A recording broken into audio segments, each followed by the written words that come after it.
Before we dive into our rad new ep, we want to acknowledge the traditional owners on the land on which we record, the Wurundjeri people. We pay our respects to elders past and present and to the ongoing living culture of Aboriginal and Torres Strait Islander people.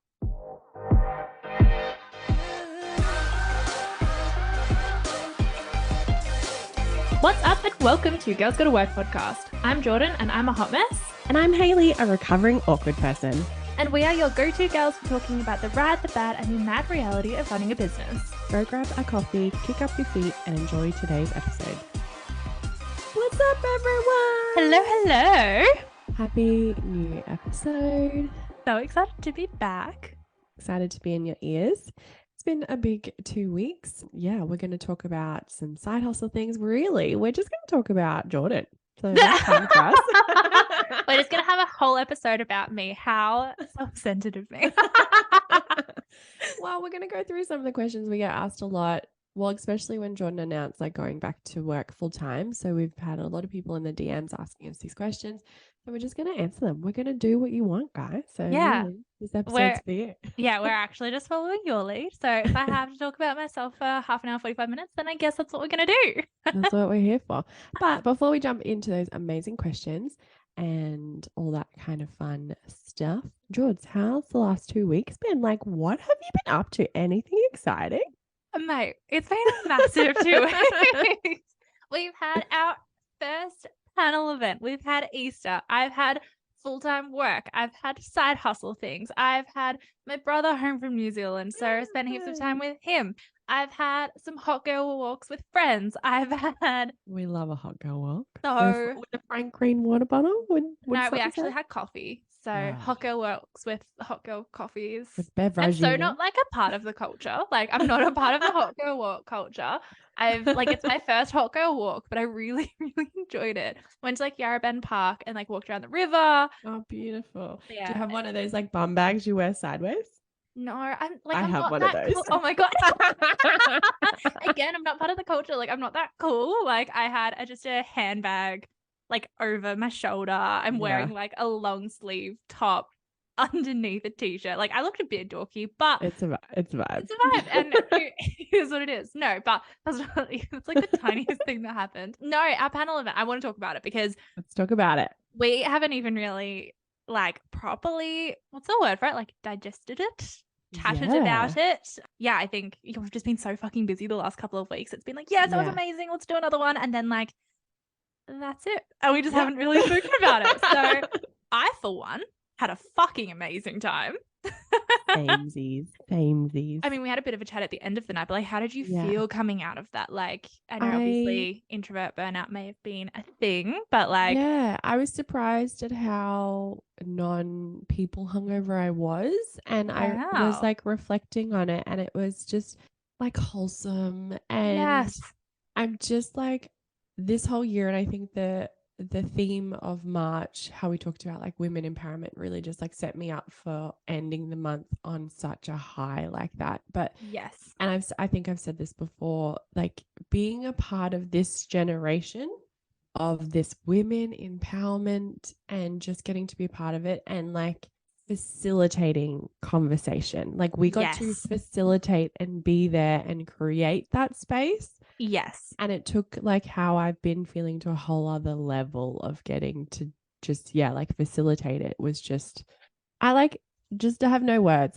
My heart is just happy. Yeah, my heart is so full. And I think we had such an amazing range of panelists that had so many insights to share. I learned so much, and I know that it was interesting because we were up the front and we were facilitating it and we were chatting and we were a part of the conversation. It was, I'm always concerned that when you're part of the conversation, you're way more involved and engaged than if you were just watching on. So I was trying to look at the audience to see if they were engaged, but it's really hard to tell.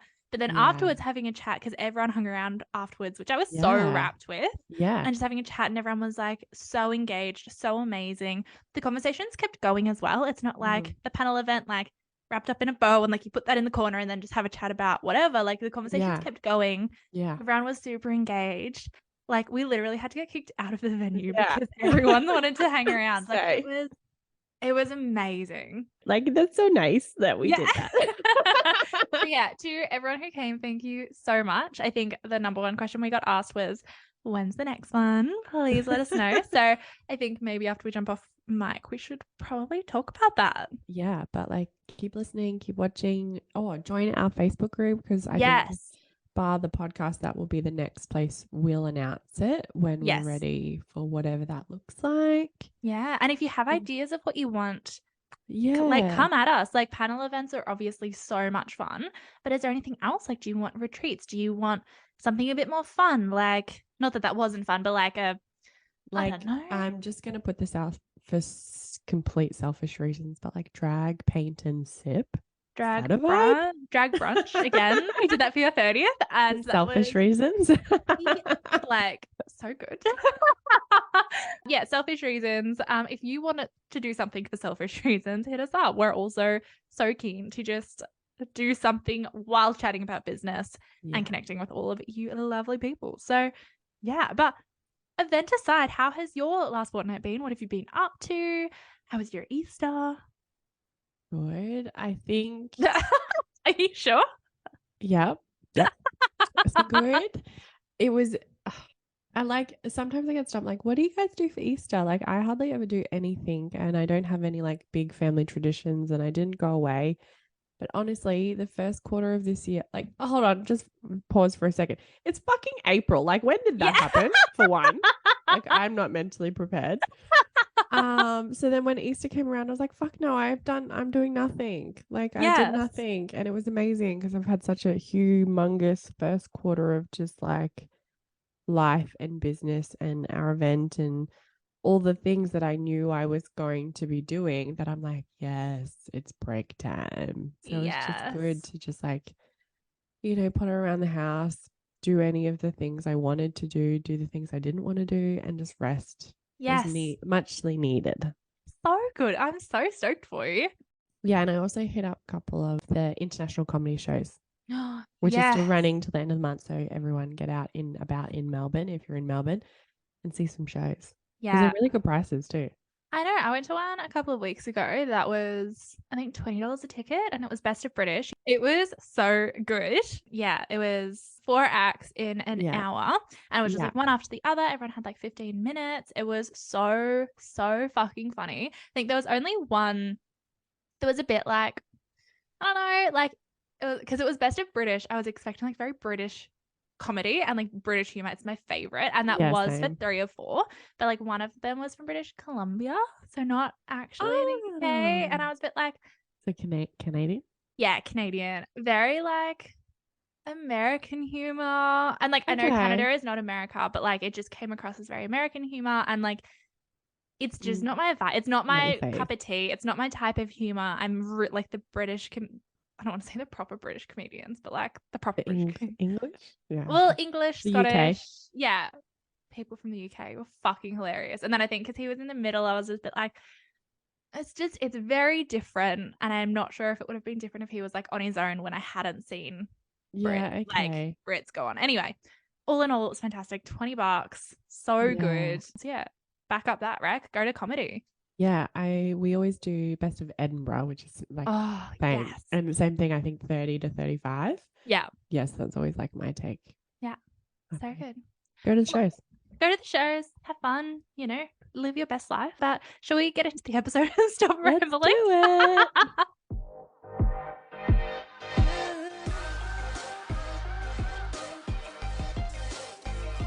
So, Jords, you're back on like the employee side of the business world. A lot. I am. Yeah, crazy. So a lot of business owners always think the grass may be greener on the other side, especially, you know, when we're struggling with money, we're struggling with, I don't know, imposter syndrome, we're just struggling. It's been a rough business week. What has kind of your experience been going back? How do you feel about it? That is a loaded question. Starting with the big things. Coming out swinging. No, so for context, I've been at my new place for about a month and a half now. Time has just flown. It's been such a massive month. It's been all in all fantastic. Like, I'm not sure I spoke properly or particularly in depth about why I made the decision to get a full-time job. So I'm just going to give some of that context before I dive into is the grass greener? So for the last sort of few months before I started applying for jobs, I was just having a really shitty mental health time. Like I was so in my feels. I was just no motivation. Like I was really not loving what I was doing. Like Girls Go to Work aside, that was like the silver lining. Like it was the thing I still loved doing. But like with Scrunch, I was just like, even the clients I loved the most, I didn't have it in me to do the work. And I was like, what is that? Like I'm procrastinating everything more than just like I'll procrastinate it for a couple of hours because like I just can't be bothered right now, but I'll get to it. I was like leaving things to the last minute, and I'm not that person. I like do things immediately because I'm so excited and passionate. And I just had no passion, no energy left. And I was like, okay, I'm sad, big sad girl vibes. So I was like, I need a break. So I took a break over Christmas. I took January off. And I remember seeing a job come up on LinkedIn just before Christmas. And I was like, that looks amazing. I'm going to apply. And then I immediately felt bad because I was like, no, like, don't give up on like the business side. Da, da, da. Anyway, nothing came of that job, right? But I was talking to my mum over Christmas, and obviously talking to you throughout the break, and Cass, and a lot of my other friends, business friends and not business friends. And I was like, I'm not passionate anymore. I also feel like there are so many reasons. Like I was not passionate. I still felt just like not quite connected in my business. I think social media in general is at a really interesting time where I don't know if you can truly do a great job as a freelancer. I think you can do a good job, but I was really at a point where I was like, I want to make a massive impact on one business with socials. And I didn't feel like I could do that. So many things factored in, and having all of those chats, I was like, I am ready to take these businesses, like Girls Go to Work and Scrunch, to side hustles again and get a job. That means that, because like I remember when I was side hustling for the first sort of year and a half of Scrunch, I fucking loved it. Like I would come home and I'd be like, fuck yeah, I get to like make some extra cash on top of what I'm already earning. I get to like write a blog and like work with cool people, but I get to do it on the side. And like I was so much more passionate about it. And I was like, I wonder if that'll come back. So anyway, went through the application process, which was hefty. That is one thing that is not fucking greener. If any of my business girlies are even going back to get a part-time job, slide into the DMs because I feel you. It is hard. It's competitive. There's just a lot of hoops to jump through these days. But I landed a job and it is amazing. I'm loving it. But yeah, it's been a really interesting month and a half. There are some things that the grass is definitely greener, like being around people all the time. As an extrovert, I'm like, fuck yes, I am thriving. Like I get to have like my morning chat and I get to go for coffee with my colleagues and, you know, get to collaborate a lot more because we're all working towards the same goal, which is so good. Loving doing that. I'm loving the in-house thing. The breadth of my role as well is something that's really important to me. Like all of that, I would say definitely grass is greener. Like I'm loving getting out of the house, having that routine, all of that. But I think it's really hard as well. Like, you go from being your own boss, setting your own schedule, to not that. And I think, I remember the first week, it took a bit to get used to, but that's so true. The first week. So Pip's in daycare on a Monday. She gets to hang out with her puppy besties and run around and all of that, which is great. But I start at 8:30. I can't drop her off until 8. I'm always a little bit late to work, right? The first time I had to do that, I felt all of the like employee guilt I haven't felt in years. Because I was like, I'm late to work. It's not my schedule anymore. Like, I can't just drop Pip off and then go get a coffee and then I'll get to work when I get to it. Like, I'm on a timeline. And I was like, oh, I don't feel guilty about this. Like, I don't feel good about this. And I think there's been a few things like that I'm like, okay, the biggest grass is not greener instance, I suppose, is that you're no longer on your own timeline. It's good for me in that I get a routine, but it's also like you really have to work through the guilt that comes from just like balancing life. Like, you know, I'm just going to be 15 to 20 minutes late on a Monday. I'll start early the next day. My company's fine with that. They're super chill. They couldn't give a fuck. But like, I need to work through that within myself. So yeah, I think it's been a wild month and a half. Like complete adjustment period. Yeah, like it's completely changed everything, you know, like everything. But I love it. Like I think all in all, the pros definitely outweigh the cons, and the cons are really small. Yeah, see, I find that so interesting because I couldn't think of anything worse. I know, and it's been funny talking to like you and Cass and like our other biz girlies of like, I don't know, there's especially given, you know, blooming recession, all of that, like tough times financially, all of those conversations we've been having. Even like you guys, like, even with all of that in mind, abso-fucking-lutely not. But I just like, yes, I 100% agree. But it's also like, it's hard either way. Like, just because you're an employee, Fucking like, oath, yeah, doesn't mean that the company you don't run for aren't thinking all the things I'm thinking as a business owner, because they're the business owner and probably on a larger scale. Like, you're not secure. Yeah. You know what I mean? Like, you're not secure. Like, you're an employee and you could lose your job at any point. And it's happened to me and it's happened to people I love mostly because out of COVID. And that's what we're coming into in this like third year of the results of what COVID has created. And it's like, all those things aside, like, it can happen to, like, it's hard either way. And yes, there's less, without a doubt, there's so much less to worry about as an employee versus a business owner, but you're not scot-free. Yeah, exactly. And I think there is a big misconception that like being an employee is peak security, like financial security, stability, and like it is more so. I definitely think you have more security, especially like post trial periods. It's really hard to let go of someone. Like, it's really hard to sort of lose your job. There are still obviously ways you can do that, you know, redundancies and all of that, but you are more secure. But at the end of the day, it's still a business. Whether you're running it or whether you're in it, it's still a business. There's still someone at the top making decisions. And it's just a case of whether you want to be the one making the decision or not. And for me, I think I'm right not. I'm happy not to. I'm chill, going to work, coming home, hanging with Pip, doing this on the side. Like, this is a really good balance for me. Yeah. But yeah, I think people simplify it a bit too much in terms of employee versus business owner. It's like both have risks, both have ups and downs. Like, they're a lot more similar than I think, especially when we started the podcast. They're a lot more similar than I think I used to think. But yeah, I guess, I don't know, it might change the like longer that I work in-house. But yeah, I think running a business and being an employee, similar risks, similar benefits, or not similar benefits. I think similar risks, different benefits, but same amounts of benefits. Do you know what I mean? Like, the benefits for me. If you did like a Venn diagram, like love a Venn diagram. So hard to explain on a podcast though. You put 2 circles together. I don't know. But yeah, I think the challenges of, or the perks, I suppose, of being a business owner. Yeah. Your time's your own. Yeah.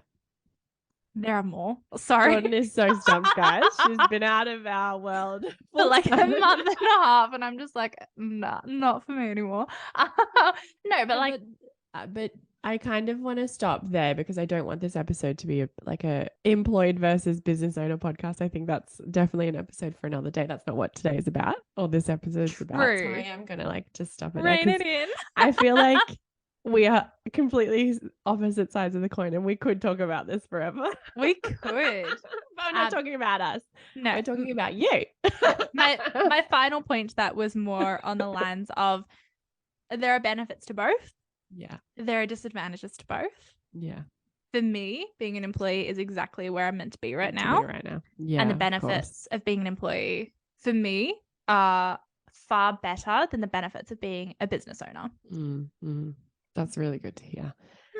What do you think, like, what are some of the things, like you talked about some of the things that you had to adjust with or for, what were some of the things that like helped you get there to that adjustment? Or like, are you at peace now? Did you have to do like some journaling on it? Did you have to go for your hot girl walk? Like, is it because you have found a really good workplace that helps as well? Like, I think you could always like have landed somewhere shit.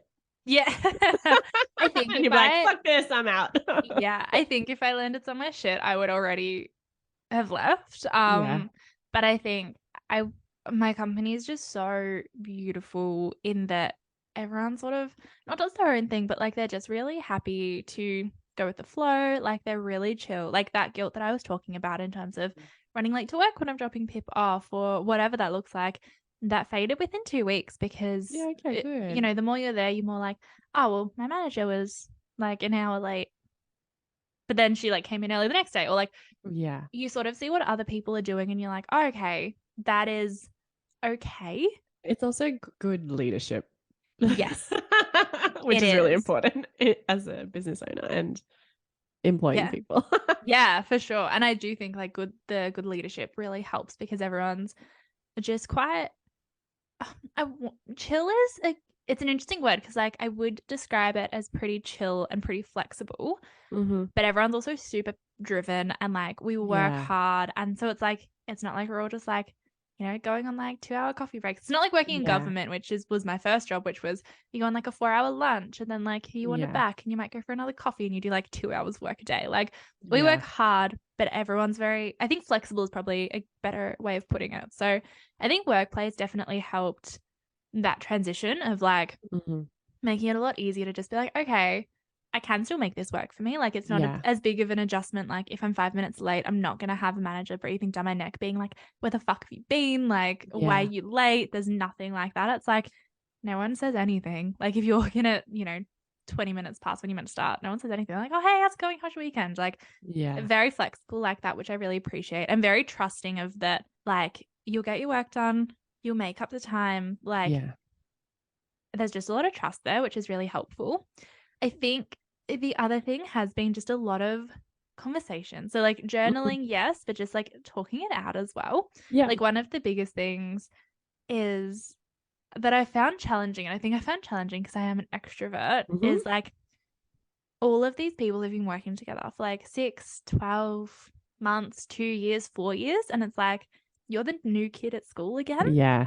And it's really challenging sometimes to be like, I'm new again. Like I have to get to know everyone and I have to keep inserting myself into conversations and like trying to understand these inside jokes, and like you feel awkward and like all of that like social stuff that I feel like comes easier as a business owner because a lot of people are sort of on their own. I suppose like everyone runs their own business. So then when you come together, it's not like, I don't know, like it's just a bit easier. Whereas like when you're sort of trying to break into this sort of new team and new culture, it's a little bit harder and I feel a little bit awkward and I'm like, oh, I don't feel like I belong yet. Like I do now, but like there were probably a good 3 weeks where I was like, okay, we're gonna keep making conversation, keep putting yourself out there, which I think, it was tough, especially if you're like not feeling it, you're having a low energy day. But yeah, I think having conversations with literally all of my mates, business friends as well, it was like, okay, you're not an awkward person. Like you do fit in still in a lot of places. You will fit in there. It's just going to take time. So I think those are probably the biggest things of like working for a good company has made it really easy to transition, and really relying on my existing support network to be like, hey, can you like validate that you like me still? Has also been really helpful. That's so true. That's true too, because like you're coming into a team that you don't know. Like it's different when you're interviewing. You are only getting, it's like dating. You only see the good parts. Like they're not gonna be like, here are the what's and all. Like you're only gonna see the good parts, so you don't know what the rest of the team is like. You don't know what the dynamic is like. So I think it's normal to feel a little anxious or a little weird or a little awkward going into that, especially if they've got a good working relationship, which is also a good sign of a good employee. I mean, a good business to work for. Yeah, exactly. So it is like, it's so good seeing that everyone's so friendly and gets along so well and the team's so great, but then it's like, okay, I just got to break in. Guys, once I'm in, you're going to love me. So just love me now. And just forgive all of my awkwardness until you get to know me. Like I'm weird, but I'm usually not this awkward. So So what would you say, like, how has like working as an employee changed?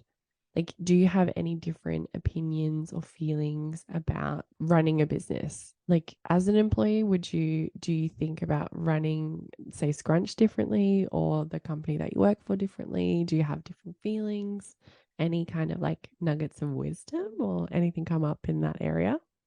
I don't know. It's interesting at the moment because I don't know where I want to take Scrunch. Like I'm at the whole like adjustment of going back to work full time. Like a typical day for me is I get up just before 6, take Pip for an hour-long walk, come back, get ready, jump on a tram, go into the office. I'm home by like 5:30, 6 p.m. Like I'm sort of up and about and like actively on for 12 hours. I come home, make dinner, have a bit of rest, go to bed, rinse and repeat 5 days a week. Like I have less time to sort of to do the like to read, to hang out with friends, to run a business. Like I have less time to do that, especially while I'm adjusting because I'm so fucking tired. Like I'm not used to that level of being on. So potentially too soon to tell where like in terms of how it has shifted like Scrunch and like how I want to run that. I think at the moment I'm sort of just in a bit of maintenance mode with Scrunch because I'm like, you know, I've got a couple of clients that like, you know, I'm really close with that I'm happy to continue to work for and I love working for them still. But yeah, for the most part, it's really just not been there for me to take on any more work just while I'm figuring out what my routine looks like, what I have time for in like the literal sense of like, do I have enough hours in the day to do this? But also what I have the energy for. Like I know now after being like sort of working full time for a month and a half that Wednesdays I'm fucking dead. Like I get home from work, I have a shower, I cook dinner, and I'm like max an hour on the couch and I'm asleep. Like Wednesdays are not my day, right? But then Mondays I'm good. Like I know I can probably do a full day of work, come home, make dinner, do a couple of hours of work and be right. Like I think that just getting to know myself is sort of what I'm prioritizing now and getting to know my new routine. But I think with Scrunch, I don't know what's there for me with Scrunch. I think in general, I think working in-house has more so changed my thoughts on social media freelancing. Okay. Mostly because I think, as I touched on earlier this episode, mostly because I think you can do a good job of social media as a freelancer. I just don't think you can do it exceptionally. And it's a bit of a hot take. It is. Not many people are going to agree with me, and that is fine. But like I manage our social accounts across Facebook, Instagram, LinkedIn, TikTok. Yeah. We have Twitter and Pinterest, but that's like not a priority. So, and to just do those 4 platforms well, I'm busy. Yeah. And I'm in-house. That is my like, I also, you know, manage influencers and some other things as well. But like, that's my main job. I work, you know, 8.5 hours, 5 days a week. Yeah. And I'm busy. And I'm just like, I think, I don't know. I'm like, I would love to chat to some freelancers as well to see how they're finding it, because I remember chatting when Reels first sort of became a thing and freelancers were shitting themselves because like, it's so much work and so many businesses just don't have the budgets to pay for good social media. And it's like, okay, well, I think you can still do a good job with smaller budgets. But yeah, it's like, I don't know. It's just a really interesting conversation and to have of what's the purpose of social media? How well does it need to work for your business? Yeah, I think it's a very broad spectrum. But yeah, I think it's becoming harder and harder to freelance in social media. And I think that's probably the biggest thing that being in-house has changed my mind about. In terms of running a business. I don't know. I still think running a business is fucking fun. Like, I think it's so worthwhile. I think it's amazing. But yeah, I don't know how I want to run Scrunch just yet. So maybe we'll come back to that. So fair. And just to like go back to your point about like social media and the changes that you see being a full-time employed social person versus a freelance social person, it is hard. And I think that's one of the things where it's like, not potentially the grass is always greener, but it's allowed you a completely new perspective on something that you love doing. And that's what happens. Like when you have the budget, you have to do the, you know, budget A version of that job or the budget B version of that job. Yeah. And it does change. And I think I've seen a lot of like social media managers get subcontractors and branch out to agency life because you have to, because you can't do it all. Yeah. Or you're just servicing one person, which I don't think is the reason why people got into business, is to service just one person or one client. They want to be servicing you may as well. Yeah, exactly. Be employed. Be employed and have super and, not have to worry about saving for tax and all of that fun stuff. But yeah, I agree. I think agency model is definitely I think it's the most feasible way of being a freelancer still in the social media industry. Yeah.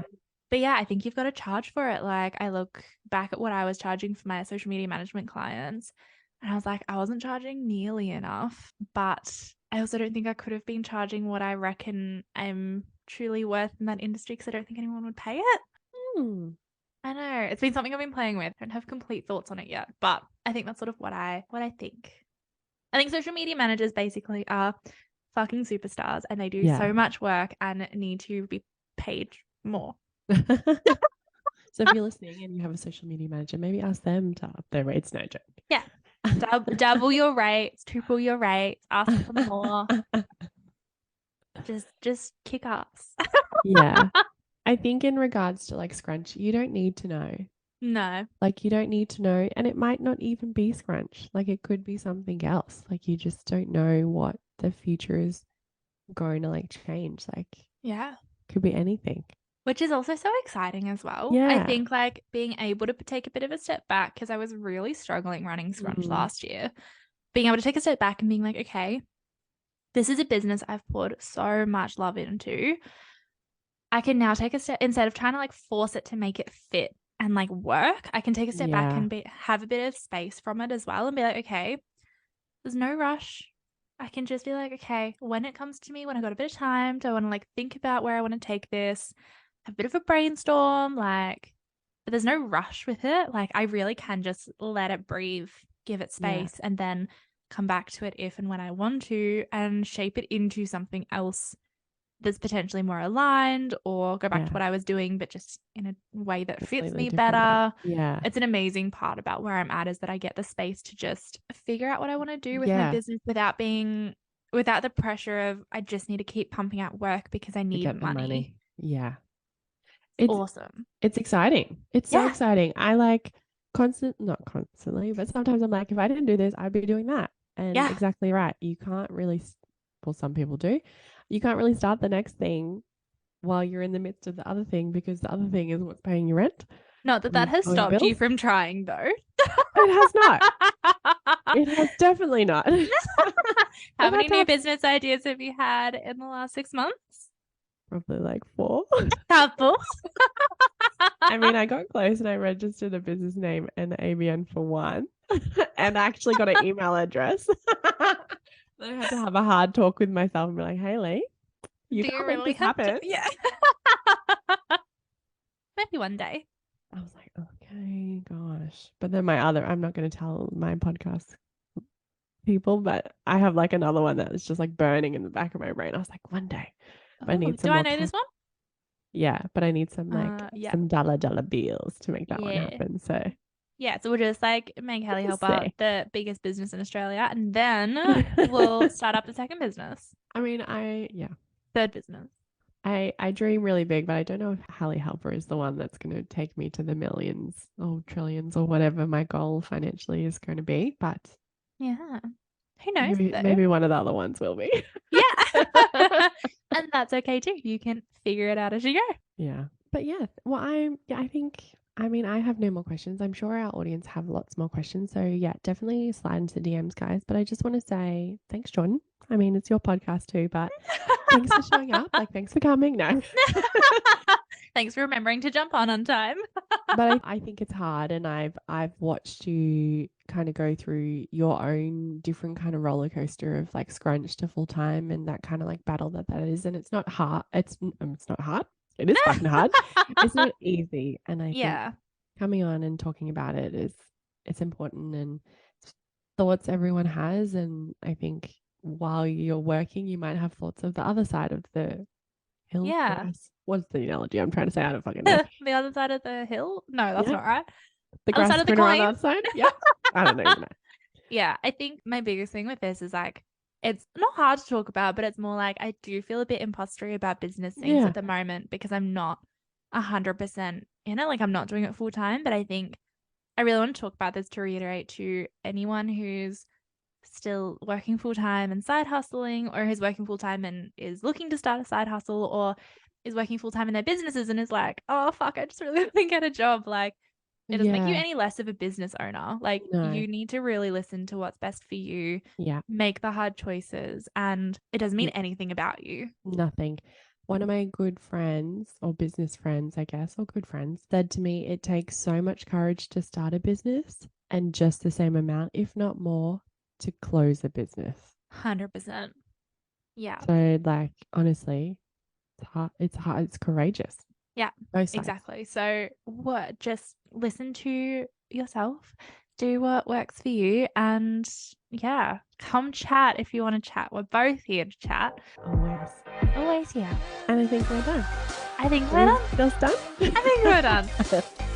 And that's a wrap, fam. As always, we love being in your ears, sharing the highs and lows of running a business. If you want to keep the party going, come join us on Instagram and TikTok at Girls Gonna Work Podcast. We are a small business, so if you're feeling extra kind, we'd love it if you could like, subscribe, and leave a review on your podcast app of choice. And this podcast was produced by Good Chat Media, so go give them a follow if you loved the app. Bye!